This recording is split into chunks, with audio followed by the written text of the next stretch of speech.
19 minutes until the aerial bombing of Undisclosed. We all rushed out, looking toward the sound. Down the hill and toward the highway where the Reaper barricades had stood since the morning of the outbreak, a pickup truck had crashed through the barriers and was laying on its side. Reaper spacemen were filling it full of holes. Then, a spaceman went down. And another. On the other side of the barricade was the undisclosed angry mob, and they were armed. Amy said, "I think somebody figured out that they were about to be bombed and remembered as zombies in their obituaries." John said, "There, see? It's over. The word is out. You're not going to be able to cover this up, Doctor. Call off the planes." Tennant said, "You would be surprised what they can cover up." I said, "You call off the planes and he'll let you go. No charges. You get out of the country, change your name and go retire in Argentina like Hitler." I looked up at Falconer and said, "Right?"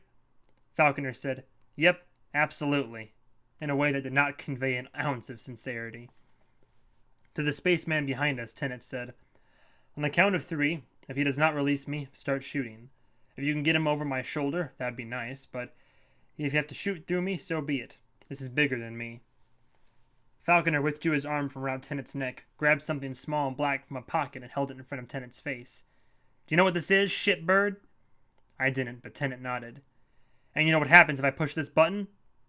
Tennant didn't answer, but he knew, and didn't like it. Yeah, I know more than you fucking thought, don't I?" To me, Falconer said, "Look to your right. See that big-ass monster truck thing with the huge wheels? We're all going for a ride."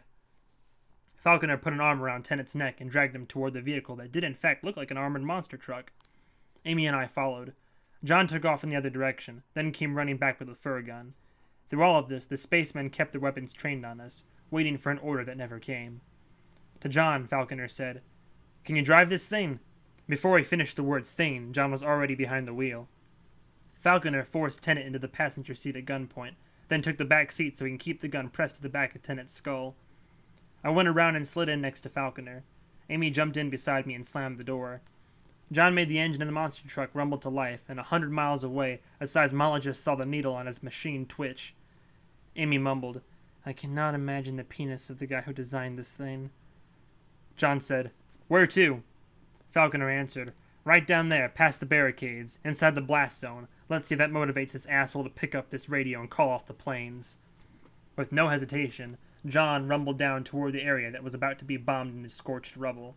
Somewhere, the ghost of Charles Darwin smiled and lit a cigar.